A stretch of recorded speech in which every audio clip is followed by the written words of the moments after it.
무엇을 찾고 있습니까? 예, 맞습니다. 지금 우리가 계속해서 길을 찾고 있습니다.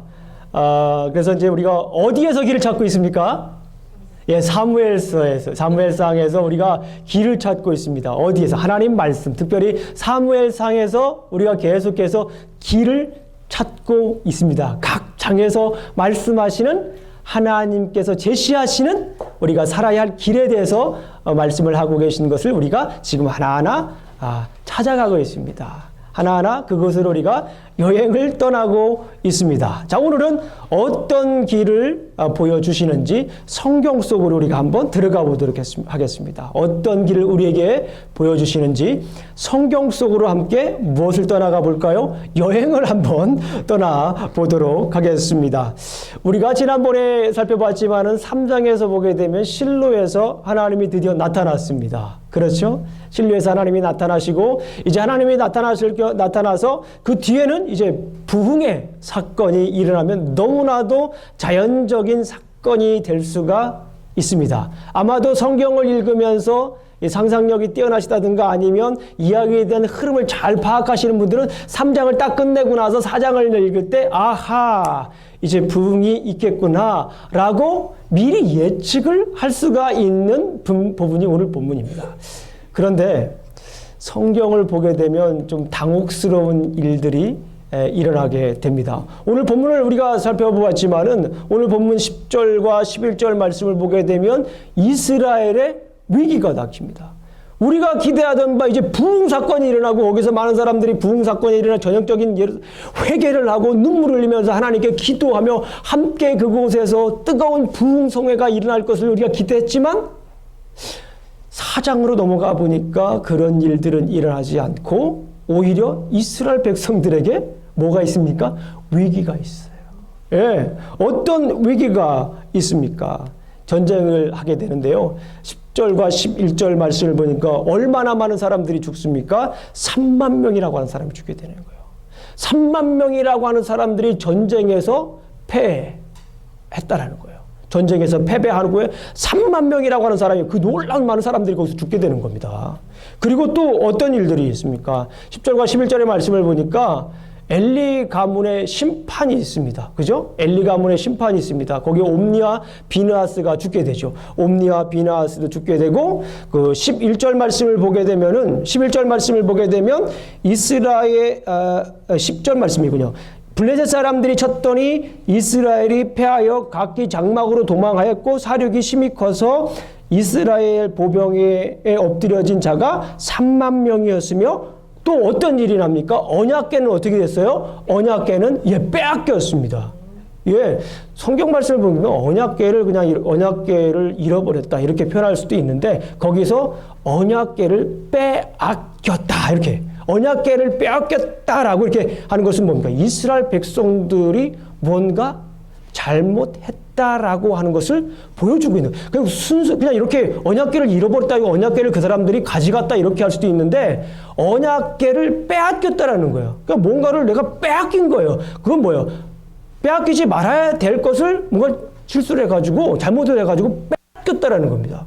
그런 아주 놀라운 표현들이 있어요. 그리고 여기엔 나와 있질 않지만 이 언약궤를 빼앗겼을 뿐만 아니라 아마 성막도 우리가 이 출애굽기 그 시내산에서 출애굽기 보면 시내산에서 성막을 짓는 법을 배우잖아요. 성막 짓는 배워서 이제 광야 생활 동안에 이제 그 태버네클 성막이 이제 이스라엘 백성들에게 있어서는 매우 중요한 예배의 중심지였잖아요. movable sanctuary, 그러니까 portable sanctuary. 그러니까 이동식 성전이었어요. 광야 생활을 하는데 그 이스라엘 백성들이 예배 중심으로 살게 하기 위해서 하나님께서 고안하신 것이 성막이었습니다.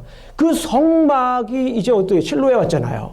실로에 여호수아 시대, 전국 시대뿐만 아니라 사사기 시대에도 그 성막이 실로라고 하는 곳에 있었습니다. 근데 오늘 본문에 있는 말씀을 보니까 언약궤도 빼앗겼을 뿐만 아니라 아마도 성막도 파괴가 됐지 않았을까. 많은 분들이 그렇게 생각을 합니다. 왜냐하면 뒤에 성막에 관한 이야기가 나오질 않아요.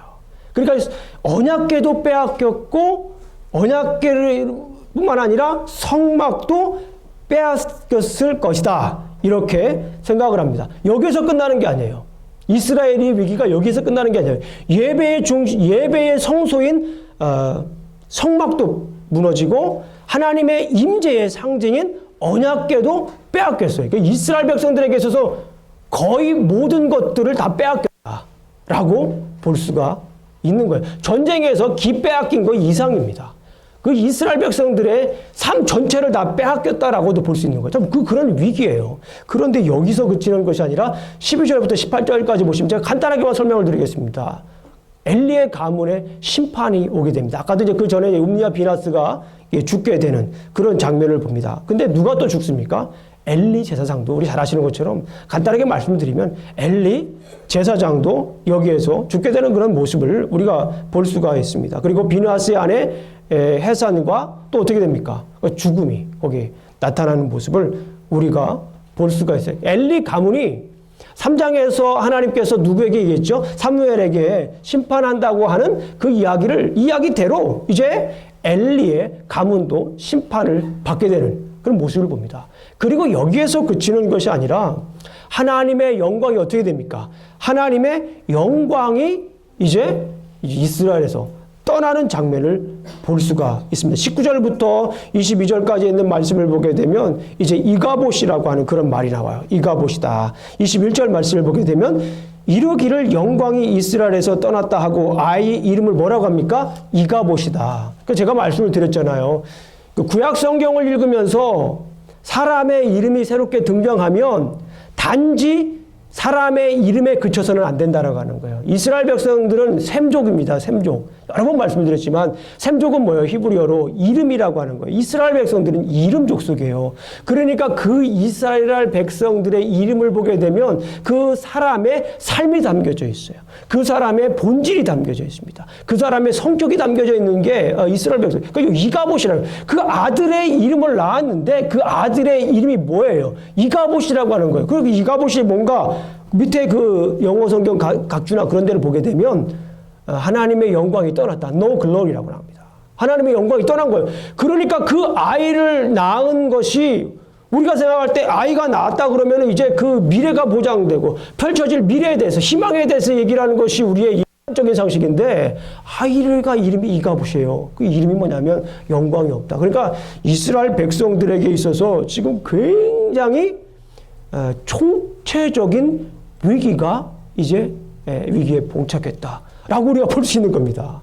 언약궤도 빼앗겼죠. 성막도 파괴됐죠. 그리고 더 중요한 것은 뭡니까? 하나님의 영광이 이스라엘 백성들 가운데 떠나는 거예요. 광야 생활 40년 동안에 38년 동안에는요. 그들이 광야에서 제대로 먹지 못하고 광야 생활에서 힘들고 어렵게 나름대로 살았지만은 그래도 중요한 건 뭐냐면 하나님의 영광이 떠나질 않았어요. 하나님의 임재가 그들과 늘 함께 했다라는 거예요. 광야 생활 가운데서도 밤에는 불기둥으로 낮에는 구름기둥으로 이스라엘 백성들을 하나님께서 이렇게 보호해 주셨던 것, 하나님께서 이스라엘 백성들을 인도했던 것을 우리가 알 수 있는데 여기에서 이제 하나님의 영광이 떠났다라고 하는 것은 아마도 제가 가만히 생각을 해보게 되면 출애굽기 이후에 가장 큰 위기지 않나 그런 생각을 합니다. 출애굽기 이후에 가장 큰 위기지 않나 그런 생각을 할 정도로 이제 이스라엘 백성들에게는 큰 위기에 닥쳤습니다. 그리고 성경 말씀을 좀 더 이제 우리가 뒤에 말씀을 보시면 아시겠지만 이 오늘 본문에 있는 말씀은 출애굽과 반대되는 출애굽에 관한 이야기를 하고 있다라고도 볼 수 있어요. 우리가 출애굽을 할 때는 어땠습니까? 이집트 군사들이 그 홍해에 다 수장됐잖아요. 이집트 백성들이 패배를 했는데 오늘 성경 말씀을 보게 되면 누가 패배를 합니까? 이스라엘 백성들이 패배합니다. 그리고 출애굽하는 그 과정에서 볼 때는 하나님의 영광이 출애굽을 한 다음에 하나님의 영광이 임했던 것을 볼 수 있잖아요. 그런데 오늘 본문의 말씀을 보게 되면 하나님의 영광이 떠납니다. 그러니까 역출애굽의 사건이 오늘 본문에서 일어나요. 이 본문에서 얘기하고 계시는 것이 무엇입니까? 이스라엘 백성들에게 있어서 정말 위기였다라고 하는 것을 오늘 본문에서 보여주고 있는 것입니다. 그렇다면 오늘 이런 사건들이 일어났습니다. 이런 사건들이 일어났으면 이런 사건들이 왜 일어났는가를 우리가 항상 어떻게 해봐요? 짚어봐야 됩니다. 왜 이런 사건들이 일어났는가? 그런데 우리의 상상력으로 이런 원인들을 분석하는 것이 아니라 이런 원인들을 아는 것이 아니라 성경에서 말하고 있는 것이 무엇인가를 우리가 따라가 줘야 됩니다. 성경의 저자는 누구시기 때문에 하나님이시기 때문에 오리지널 원래 저자인 하나님의 그 의도를 우리가 따라가 줘야 됩니다. 그래서 성경 속에서 이 위기의 원인, 다시 말씀을 드리면 전쟁에서 패한 이유가 뭘까에 대해서 우리가 한번 살펴볼 필요가 있습니다. 사무엘, 아까도 말씀드렸지만 사무엘서 4장부터 6장까지는 우리 보시겠지만은요, 앞에 좀 떨어진, 앞에 부분과 동떨어진 그런 단락이에요. 아까도 말씀드렸지만은 이렇게 앞에 3장에서 실로의 하나님의 영광이 임하고, 성경을 아시는 분들 7장으로 쭉 가서 7장의 미스바의 부흥 사건을 딱 보면 우리가 성경의 이야기가 너무나도 잘 연결이 되는 겁니다. 자연스럽게. 그런데 성경은 4장부터 6장까지 이렇게 따로 독립된 단락으로 이렇게 있으면서 좀 이해가 안 갈 정도로 처음 읽었을 때는 다른 이야기를 하고 있어요. 언약궤에 관한 이야기를 하고 있습니다. 그런데 중요한 것은 그것이 왜 그런 이야기를 할 것인가 우리가 조금 더 살펴봐야 됩니다. 부흥의 사건 전에 하나님께서 우리에게 전하고자 하는 이야기가 분명히 있기 때문에 그 단락을 그렇게 만든 것이라고 볼 수가 있습니다. 그 이야기는 하나님의 언약궤에 관련된 이야기인 것을 우리가 볼 수 있습니다. 한번 1절부터 한번 보겠습니다. 1절을 보게 되면 이스라엘 백성들과 블레셋 사람들이 전쟁이 있습니다. 처음 전쟁이 일어났을 때, 일어났을 때 이스라엘 백성들이 3,000명 정도 죽게 됩니다. 2절 말씀을 보게 되면 블레셋 사람들이 이스라엘에 대하여 전열을 벌이니라. 그 둘이 싸우다가 이스라엘이 블레셋 사람들 앞에서 패하여 그들에게 전쟁에서 죽임을 당한 군사가 4,000명가량, 4,000명가량도. 처음에 전쟁이 일어났을 때 4,000명가량 죽었고, 아까 이제 제가 먼저 말씀드린 그 전쟁은 또 이어서 몇 명입니까? 3만 명이라고 되는 놀라운 그 많은 사람들이 죽게 되는 모습을 볼 수가 있습니다. 그래요. 위기의 원인이 뭔가 계속해서 읽어보니까, 자, 위기의 원인이 뭡니까? 제가 분석한 결과로는 이 하나님 탓을 하는 거예요. 하나님 탓. 이 3,000명이 죽었는데 이게 하나님 탓을 해요. 3절을 한번 보겠습니다. 읽어보셔도 잘 하실 거예요. 3절을 보게 되면 백성이 진영으로 돌아오매 이스라엘 장로들이 이르되 여호와께서 어찌하여 우리에게 오늘 블레셋 사람들 앞에 패하게 하셨는가? 그죠? 누구 탓을 하는 거예요? 하나님 탓을 하고 있는 거예요. 하나님을 원망하고 있는 거예요. 마치 이스라엘 백성들이 광야 생활에서 무슨 일만 일어나면 이스라엘 백성들은 쪼르르 달려가가지고 모세한테 쪼르르 달려가가지고 그냥 원망했잖아요. 모세가 정말 모르긴 몰라도 모세도 아마 머리가 많이 없지 않았을까? 하도 이거 원망하고 쪼르르 뭐만 있으면 쪼르르가 달려 그러니까 아마도 모세가 중보기도 하라고 하나님께 아뢰라고 이게 참 요즘 분들이 이렇게 모세 모습을 없었으면 제가 그냥 잠깐 재미삼아서 생각을 해봤지만 아마 그 스트레스를 많이 받았을 거예요. 예. 원망. 그래서 이스라엘 백성들의 그 미들네임 별명이 뭐예요? 예, 컴플레인, 불평, 불만, 투덜이가 이스라엘 백성들의 그 별명이지 않습니까? 이스라엘 백성들은 이렇게 원망하고, 무슨 일만 있으면 자기를 돌아봐야 되네. 그렇잖아요. 무슨 일이 있으면 우리가 자기를 돌아봐야 되잖아요. 근데, 이게 하나님 탓을 하는 거예요. 왜 우리가 여기서 이렇게 우리를 패하게 했느냐. 그래서 이 말을 조금 더 이렇게, 김영중 목사의 조금 리얼한 표현으로 말하면, 하나님, 뭐하고 있었어요? 뭐하고 있어요? 이런 말이에요. 당시에 뭐하고 있는 거예요? 어제 하늘에서 지금 주무시는 거예요. 참, 이게 따지는 겁니다, 지금. 왜 하나님, 어찌하여 우리에게 오늘 블레셋 사람들 앞에 패하게 하셨는가? 이게 성경이니까 고상하게 써는 거죠. 이스라엘 백성들이 하나님을 따지는 겁니다, 지금. 예. 눈을 부라리고, 삿대질을 하면서, 뭐 하시는 거냐고, 지금. 내가 올라가 봐야 되겠냐고, 지금. 지금 이렇게 하나님을 지금 따지고 있는 그런 상황이란 말이에요. 예. 그래서, 그러니까 우리가 잘 아시는 것처럼 이 하나님에 대해서 뭐 하고 있는 거예요? 계속해서 오해를 하고 있는 거예요. 그러니까 이스라엘 백성들이 광야 생활을 했음에도 불구하고 시내산에서 하나님으로부터 훈련을 받았음에도 불구하고 아직도 여전히 하나님을 온전히 모르고 계속 오해하고 있는 그런 모습들을 우리가 계속 볼 수 있습니다. 그래서 결국에 이어집니다. 하나님 탓을 하면서 이제 언약궤에 대한 오해로 넘어갑니다. 사실 이게 1번, 2번 거의 다 이제 같은 내용입니다. 언약궤를 오해합니다. 자, 한번 보겠습니다. 3절을 한번 보겠습니다. 그 하반절을 볼게요. 여호와의 언약궤를 실로에서 우리에게로 가져다가 우리 중에 있게 하여 그것으로 우리 원수들의 손에서 구원하게 하고자 하니, 이 성경 말씀을 읽으시면서 우리 성도님들은 무슨 생각을 했어요? 네? 여기에서 그러니까 지금 이스라엘 백성들이 그런 거예요. 하나님 탓을 하고 났죠? 가만히 둘러보니까 아하, 언약궤가 없어서 졌구나 우리가. 그런 거 이스라엘 백성들이. 그래서 그 실로에 있는 언약궤를 이쪽으로 가지고 오라는 거예요. 왜 그랬냐면요, 이 언약궤는 아까도 제가 서두에 말씀을 드렸지만 언약궤라고 하는 것은 뭐예요? 하나님의 임재의 상징입니다. 하나님의 임재의 상징입니다. 우리가 성막을 보게 되면 앞에 이 성소가 있고 그 들어가면 지성소가 있잖아요. 그 지성소에 뭐가 있어요? 그 언약궤가 있잖아요. 그것은 하나님이 임하시는 곳이에요. 하나님이 임하시는 곳. 그래서 그곳에 하나님께서 내가 너희들을 광야 생활 가운데에 밤이든 낮이든 앉으나 서나 늘 시시때때로 너와 함께하고 보호하겠다라고 하는 그 증표란 말씀이죠. 그 상징이라고 하는 거예요.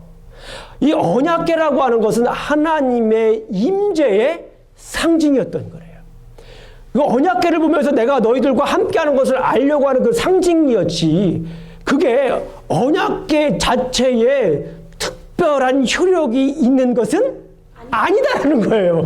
그런데 이스라엘 백성들은 지금 그것을 하고 있는 거예요. 언약궤만 갖다 놓으면 이 언약궤 그냥 다 무찔러줄. 잠깐 블레셋 잠깐 기다려. 잠깐 내가 언약궤 가져오는 거예요. 그러면서 지금 언약궤 가져오라는 거예요. 언약궤 갖다 놓으면 다 끝장났어. 왜 뭐 그러면서 마치 동생이 싸움을 했는데 우리 집에 큰형 있는 거 너네 그 모르지 하면서 큰형 데려가면 너들 다 죽었어. 뭐 그런 지금 얘기를. 그게 아니라는 거예요. 여기서는 지금 이 언약궤라고 하는 것은 하나님의 임재의 상징이지 하나님의 임재를 보장하지는 않는다라고 하는 거예요. 다시 말씀드리면 이스라엘 백성들은 언약궤라고 하는 것에 대해서 뭘 한 거예요? 오해를 한 거예요. 마치 뭐처럼 오해를 한 겁니까? 오늘날 우리가 생각하는 것처럼 이 부적처럼. 뭐 이렇게 부적이라고 하는 것은 그렇잖아요. 내가 돈 주고 뭘 샀습니다. 돈 주고 사면 왜 삽니까? 이걸 가지고 다니면 신이 뭐 약한 것을 이렇게 물리칠 수 있다. 다시 말씀드리면 부적이라고 하는 건 여러 뭐 쉽게 말하면 그래요. 뭔가 물리적인 증표로 신을 조정할 수 있다라는 그런 얘기예요. 부적이라고 하는 게. 근데 오늘 또 이스라엘 백성들이 똑같은 그런 지금 일을 하고 있는 거예요. 언약궤는 하나님의 임재의 상징이에요. 그런데 그 언약궤를 갖다가 놓기만 하면은 그냥 하나님이 다 알아서 하시고 그럴 거라고 잘못 이해를 한 거예요. 언약궤를 보면서 내가 너와 함께 한다라고 하는 그것을 보여주기 위한 거잖아요. 중요한 것은 언약궤 자체가 중요한 게 아니라 이스라엘 백성들이 얼마나 하나님의 임재 의식 속에서 하나님께 진정과 신령으로 예배를 드리는가, 이게 중요한 거지 않습니까? 이스라엘 백성들이 여기서 그걸 오해한 것을 우리가 볼 수가 있어요. 백성들의 한번 반응을 보세요. 4절과 5절에 있는 백성들의 반응을 보게 되면 그 또한 놀랍습니다. 실로에 있는 언약궤를 가져다가 에베네셀로 가져옵니다. 이때 옴니와 비나스가 함께 있었습니다. 뭐예요? 여기서 지도자의 영적인 무능력, 영적의 무지는 백성들의 삶에 고스란히 어떻게 돼요? 반영되고 있는 것을 조금씩 보여주고 있습니다. 그런데 여기서 이 언약궤가 들어왔을 때 백성들이 막 큰 소리 치면입니다. 땅도 울립니다. 그죠? 그러니까 뭔가 일어나는 듯한 느낌이 막 계속 지금 진행되고 있는 모습을 우리가 볼 수가 있어요. 그런데 더 놀라운 것은 뭐냐면 블레셋 사람들의 반응입니다. 누구의 반응이라고요? 블레셋 사람들의 반응이 6절부터 9절까지 나와 있는데 이 구절을 여러분들 굉장히 꼼꼼히 봐야 돼요. 한번 저와 함께 한번 가보겠습니다. 여러분들 지금도 눈을 크게 뜨시고 저와 함께 잘 오고 계신데 한번 눈을 더 크게 뜨고 이 본문을 한번 보겠습니다. 왜냐하면 이 본문이 굉장히 중요해요. 많은 분들이 이 본문을 오해할 수가 있단 말이에요. 근데 제가 이 본문을 읽으면서 처음에 좀 오해했습니다. 왜냐하면 처음에는 이스라엘 백성들에게 그 실로로에서 이제 언약궤가 오니까 6절 말씀을 보니까 블레셋 사람들이 그 외치는 소리를 듣고 어떻게 합니까? 처음에는 그 소리를 듣고 블레셋 사람들도 여기 성경에 보니까 두려워합니다. 그래서 큰 소리로 외치면 어찌 됨이냐 하다가 여호와의 궤가 진영에 들어온 줄을 깨달은지라 이렇게 얘기하면 이 사람들이 두려워하는 것처럼 보이는 거예요. 네. 두려워하는 것처럼 보여요. 언약궤가 오니까. 자, 그럼 7절 보겠습니다. 사람들이 블레셋 사람이 두려워하여 이르되 신이 진영에 이르렀다 하고 또 이르되 우리에게 화로다 전날에는 이런 일이 없도다. 잘 진행되고 있어요. 이스라엘 백성들이 원하는 대로 지금 진행이 잘 되고 있죠. 언약궤를 갖다 놓으니까 그 효력이 지금 일어나고 있지요. 그죠? 8절을 보겠습니다. 우리에게 화로다 누가 우리를 이 능한 신들의 손에서 건지리요. 그들은 광야에서 여러 가지 재앙으로 출애굽 애굽인을 친 신들이라. 그렇게 얘기하면서 점점 그 원하는 대로 진행되는 것 같은데 9절을 보세요. 너희 블레셋 사람들아 강하게 되며 대장부가 되라. 너희가 히브리 사람들의 종이 되기를 그들이 너희의 종이 되었던 것 같이 되지 말고 대장부같이 되어 싸우라 하고 블레셋 사람들이 쳐서 몇만 명 죽였습니까? 3만 명 죽였어요. 저는 처음에 이게 이해가 안 되는 거예요. 처음에는 이 언약궤가 들어왔을 때, 이게 어찌미냐, 그러면서 이런 상황이 되면 결론을 봤을 때는 이스라엘이 이겨야 되는 거예요. 안 그렇습니까? 이스라엘이 이겨야 되는데 결론을 보니까 3만 명씩이나 이거 완전히 대패된 상황이란 말이에요. 이해가 안 되는 거예요. 그래서 제가 히브리어로 이걸 계속 읽어봤어요. 히브리어를 읽어보니까 여기에서 저는 힌트를 찾았습니다. 8절 말씀을 보게 되면 우리에게 화로다 누가 우리를 이 능한 신들의 손에서 건지리요. 사실은요 엘로힘 이 하나님을 성경에서 히브리어로 볼 때 우리 엘로힘이란 많이 들어봤잖아요. 이름이 엘로힘이라고 하는 것은 복수예요. 복수. 그래서 하나님께서 하나님의 하신 일, 하나님의 위엄, 특별히 전쟁에서 이기시거나 하나님이 천지를 창조하시거나 이런 일대에 엘로힘을 씁니다. 엘로힘을 쓰는데 그 중요한 것은 이 엘로힘이라고 하는 하나님의 이름은 복수지만은 그럼에도 불구하고 동사는 단수를 쓰는 게 일반적인 것이에요. 그래서 하나님께서 천지를 창조하셨다라고 할 때 브레시트 바라 엘로힘, 브레시트 바라라고 하는 것은 단수예요. 엘로힘. 엘로힘이 태초에 바라했다. 창조했다. 이때도 역시 우리 잘 아는 것처럼 단수 동사를 써요. 그런데 오늘 이 본문에 있는 말씀을 보게 되면 신들이 애굽인을 쳤다라고 할 때 여기서는 복수 동사를 써요. 이 말은 뭐냐면 잘 들으셔야 돼요. 이 말은 블레셋 사람들이 언뜻 들으면 하나님을 인정하는 것 같지만 가만히 꼼꼼히 찾아보면은 하나님 온전히 천지를 창조하신 온리 하나님, 온리가 그 하나님을 얘기하는 것이 아니라 복수 동사를 쓰면서 그 하나님도 여러 신들 중에 하나인 그 신들, 그러니까 여러 신들, 그냥 가스예요. 갓이 아니라 그냥 가스로 세웠다는 거예요. 이 말씀 여러분들이 이해가 되십니까? 대단한 거예요. 히브리어로 읽으면 그런 표현들이 나와요. 그러니까 결국에 저는 이렇게 생각을 한 겁니다. 블레셋 사람들이 이스라엘 백성들이 하는 그 모습을 보니까 언약궤만 갖다 놓고 여기서 이기겠다고 저 난리를 치니 그 모습을 보면서 처음에는 이렇게 또 두려워하는 것 같지만 그 이야기를 가만히 살펴보니까 뭐 하는 거예요? 이스라엘 백성들의 꼬락서니를 비아냥거리고 있다는 거예요. 하나님을 하나님으로 인정하지 않고 있다는 거예요. 온리 갓 이 세상을 창조하신 하나님 엘로힘 하나님으로 얘기를 하는 것이 아니라 그 온리 갓을 얘기를 하는 게 아니라 그냥 가스 이방 신들을 치부하고 있다는 거예요. 그 놀라운 사건이 여기 있는 거예요. 이스라엘의 그런 모습을 보면서 블레셋 사람들조차도 이스라엘 백성들을 비아냥거리고 있는 모습을 우리가 볼 수 있습니다. 비아냥거리면서 나중에 하는 말이 우리가 힘써 대장부가 되죠. 힘써 대장부가 되죠. 그것더니 물리쳐 버리자. 하고서 이 물리쳐 버리는 거 아닙니까? 그리고 나서 몇만 명이 죽어요? 3만 명이 죽어요. 이런 사건이 일어나게 되는 거예요. 결국에는 뭡니까? 하나님을 타서하고 언약궤에 대한 오해를 합니다. 그리고 뭐예요? 이 언약궤에 대한 오해는 하나님에 대한 임재에 대한 오해입니다. 뭐 물건만 하나 갖다 놓으면 하나님이 있을 거라고 생각하는 거예요. 예? 아니잖아요. 우리 신앙생활이 그런 게 아니잖아요. 성경만 갖다 놓으면 뭐 이 성경 말씀 다 내 거가 되는 게 아니잖아요. 성경이 옆에 있는다고 해서 하나님이 함께 하시는 게 아니잖아요. 제가 늘 말씀드렸지만은 이 성경에 있는 하나님의 말씀이 누구의 말씀이 돼야 돼요? 내 말씀이. 이 이야기가, 이 수많은 이야기, 인류의 역사를 이끌어왔던 이 수많은 이야기들이 그냥 떠돌아다니는 역사 속에 흘러다니는 그런 일화가 아니라 나의 삶을 움직이는 나의 이야기가 될 때 그것이 뭐가 된다는 거예요? 의미 된다는 거예요. 아멘. 단순히 우리가 이 성경을 부적처럼 생각하면 안 됩니다. 예. 우리가 이 예배 자체도 그냥 드리는 것만으로도 만족하시면 예배를 통해서 하나님의 음성을 들어요. 하나님의 임재를 경험해야 되는 것이에요. 내가 그냥 그 영어 성경에 처치고 오라고 하는 썬데이 있잖아요. 교회만 가는 사람들. 예, 교회만 가는 사람, 그거가 교인인 거예요. 내가 그리스도인이 되어야 되는 거예요. 교회만 가는 것이 아니라 말씀을 통해서. 오늘 말씀을 한번 정리를 한번 해보겠습니다. 이스라엘은 전쟁이 일어났을 때 하나님의 임재에 대한 오해로 언약궤를 부적처럼 사용하다가 어떻게 됐다? 패하였다.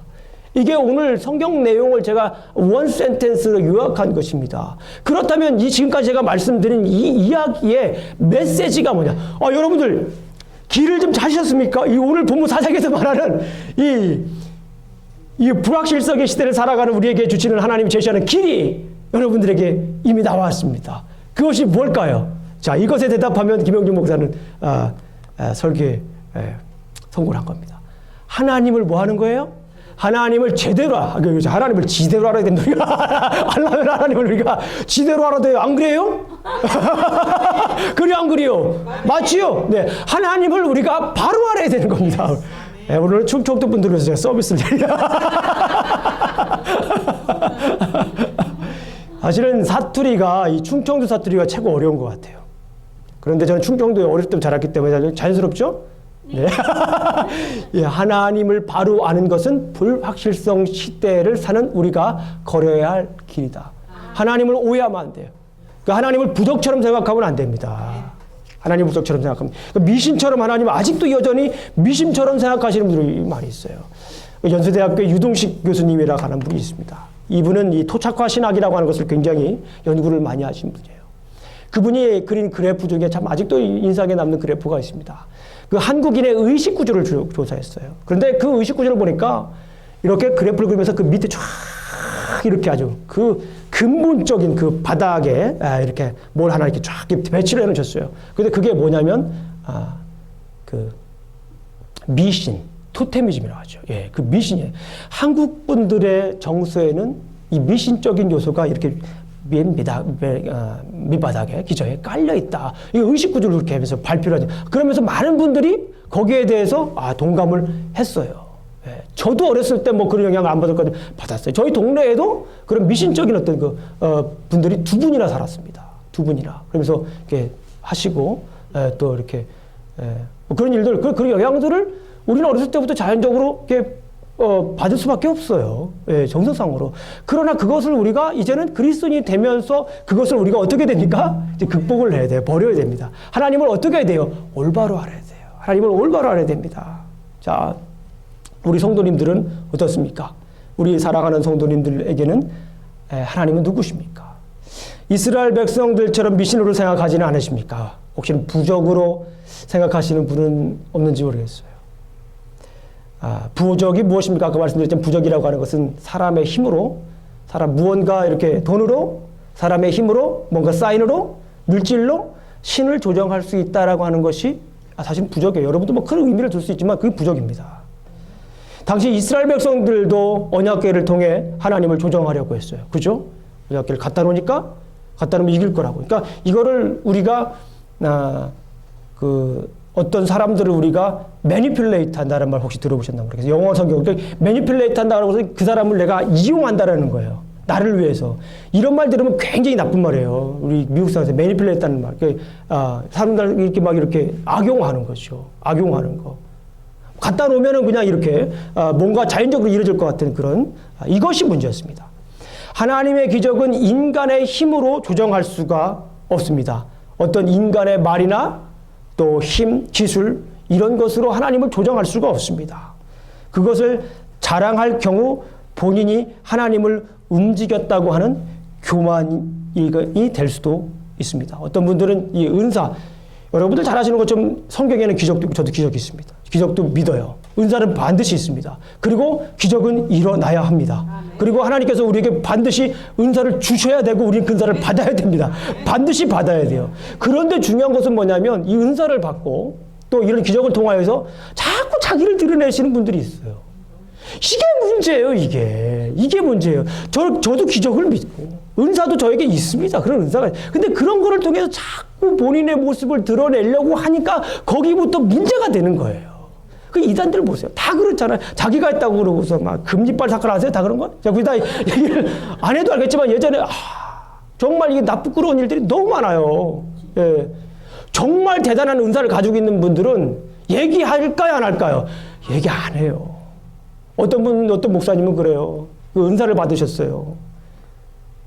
사람을 보면 그 사람의 마음이 일으켜지는 거예요. 그런 은사를 받으신 거예요. 근데 목사님이 가만히 보면 오늘 김 집사님이 오시면 상담 들어올 때부터 다 보이는 거예요. 그게 다 보이는 거예요. 설교하다가도 집사님 눈 마주치면 다 보이는 거예요. 우리 박종훈 집사님 눈 다 보이는 거예요. 네. 저는 그런 은사가 없어요. 굉장히 좋아하시네요. 여러분 다행인 줄 아셔야 돼요. 근데 이 목사님이 고백하시는 게 그거예요. 처음에는 그런 은사를 받으시니까 너무 좋았대요. 내가 영적인 능력을 받아서 하나님 날 정말 사랑하시는구나. 한 달, 두 달, 세 달 지나니까 못 살겠대요. 못 사시겠대요. 하나님 저 목회 못 하겠습니다. 자, 그래서 하나님한테 기도를 했대요. 제발 이 은사 좀 걷어가시라고. 그래서 걷어가셨다는 말씀이 있습니다. 중요한 건 은사도 있고 뭐 있지만 본인이 뭔가에서 얘기를 자랑하는 것은 뭐예요? 내가 하나님을 움직였다라고 하는 그 교만이 들어가는 거예요, 거기에는. 그렇잖아요. 그래서 우리가 겸손하게 하나님의 은사, 하나님이 주신 은사나 하나님이 주신 이런 기록들을 우리가 잘 마음속에 품고 살아야 됩니다. 성경 말씀에도 보게 되면 요 고린도전서 12장부터 14장까지는 은사장입니다. 은사장. 예, 거기는 10가지 그 은사들이 막 있습니다. 그런 은사, 방언의 은사, 통변의 은사, 지식의 은사, 여러 가지 많이 있잖아요. 성령 충만입니다. 이런 은사들이 있는데, 가르치는 은사, 다 있는데, 12장과 14장입니다. 그런데 13장은 무슨 장일까요? 사랑장. 12장과 14장은 은사장인데, 가운데 뭐가 있어요? 사랑장이 있어요. 그것이 의미하는 것이 뭘까요? 예. 그리고 거기에서 정말 중요하게 얘기하는 것이 뭐냐면, 고린도전서에서 은사에 관한 이야기들이 나오는데 그 은사를 사용하는데 뭐를 위해서 사용하라? 나 자신을 위해서 사용하는 것이 아니라 교회의 덕을 세우기 위해서 하라. 교회를 세우기 위해서 하라. 이런 말씀이 은사가 나올 때마다 계속해서 어떤 분들은 은사를 부정하는 분들이 그런 분들도 왜 은사가 없어요? 은사가 있죠. 하나님 주셨는데 왜 없어요? 달란트가 있죠. 가르치는 것도 은사고, 예? 하나님 저는 뭣도 없고요, 뭣도 없고 뭣도 없어요. 그러신 분들이 있어요. 그런 분들에게 제가 은사 사모하라고 하나 드릴게요. 사랑의 은사. 사랑의 은사가 뭘까요? 최고예요. 최고예요. 사랑의 은사. 사랑의 은사가 뭘까요? 최고 어려워요. 그러니까 하나님 저희가 방언하는 그런 거 달라고 안 해도 돼요. 방언 하나 안 해도 되고 사실 이렇게 또 하여튼 봉사하는 거 또 이런 거 없다고 생각하시고 자출하지 마세요. 예. 하나님께서 사랑의 은사를 주셔서 그 사랑을 통해서 많은 사람들에게 하나님의 사랑을 증거하는 어쨌거나 이 은사 얘기가 나왔습니다. 중요한 것은 뭐냐면 내가 하나님을 움직일 수 있다 없다? 없다라는 거예요. 내가 하나님께 간구할 것은 있지만 그것을 주든지 안 주시든지 그거를 응답하시는 분은 하나님이시죠. 내가 할 수 있는 건 간구하는 것밖에 없다. 그리고 역시 하나만 더 말씀드리겠습니다. 이 돈으로 하나님을 움직일 수가 없어요. 돈으로. 예. 어떤 분들은 내가 헌금을 많이 하면 우리 또 저희 교회 성도님들도 헌금도 안 하실라? 자, 헌금도 분명히 해야 됩니다. 예. 근데 이게 잘못됐다라는 건 제가 말씀드리는 거예요. 헌금을 하는데 내가 이 헌금을 이만큼 하면 하나님께서 나에게 복을 주시겠지? 내가 이만큼 하면 하나님께서 이 응답을 들어주시겠지? 하나님하고 딜을 하면 안 된다는 거예요. 내가 헌금을 많이 하고 해서 하나님이 들어주시고 안 들어주시고 그런 하나님이 아니라는 거예요. 하나님이 돈이 없습니까? 아니잖아요.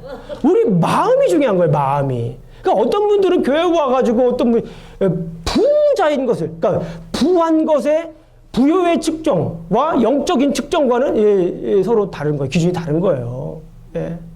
어쩌면 하나님이 가난한 것을 통해서 돈이 없는 것을 통해서 더 많은 복을 주시는 게 맞아요. 그게 성경적입니다. 그게. 예. 그래도 헌금 많이 하세요, 여러분들. 그런데 정말 중요한 것은 예를 들어서 그겁니다. 헌금을 하는데 아깝습니다. 하지 마세요. 하나님 원 받으시지 않았어요. 뭔가 헌금을 하는데 불순한 이미지 마음속에 들어요. 뭔가 마음에 들어요. 그럼 비성경적인 거예요. 그거 하지 마세요. 하나님 받으시질 않아요. 예. 그러나 감사함으로 정말 하나님께 드리고 싶어서 감사함으로 이 드리는 건 하나님이 정말 기뻐하시죠. 그냥 뭐 하나님한테 내가 이거를 이만큼 드려가지고 하나님이 이거를 드려서 뭐 하고 또 몇 날 며칠까지 들어주시고 예 하나님 제가 헌금 작정 헌금도 하고 작정 기도도 해가지고 12월 25일 날 예수님 오신 뒤 전날까지 안 들으시면 정말 곤란한 것이죠. 막 정말 어떻게 될지 몰라요. 뭐 이런 이거 하나님이 좋아하시지 않습니다. 이런 거. 예. 뭐예요? 우리가 하나님을 올바로 이해해야 돼요. 하나님 우리가 뭘 보십니까? 마음을 보시잖아요. 돈의 액수에 상관없이. 우리가 얼마나 은사를 많이 가지고 적게 이거 상관없이. 우리가 가지고 있는 것으로 하나님을 움직이려고 할 때 하나님은 뿔따구 나신다. 하나님과 순수한 관계를. 왜 우리가 이거 중요하냐면 그래서 지금도 그렇지만은 당시 8세기 언제 누구였지? 아침에 배웠죠? 호세아 배웠죠? 호세아 시대 때도 하나님께서 이스라엘 백성들을 향하여서 뒤집지 않은 전병과 같은 사람들이다라고 했어요. 뒤집지 않은 전병은 어떻게 됩니까? 전병이 있어요. 우리 자기 부침개 해부쳐서 아침 비가 오고 뭐 그러면 뭐 김치전도 생각나고 그러잖아요. 우리가 딱 이렇게 전을 붙이는데 이거 뒤집지 않아요. 이게 뒤집었다 이렇게 노릇노릇하게 잘 익잖아요. 먹음직스럽게 냄새 좋고. 근데 뒤집지 않아요. 어떻게 됩니까?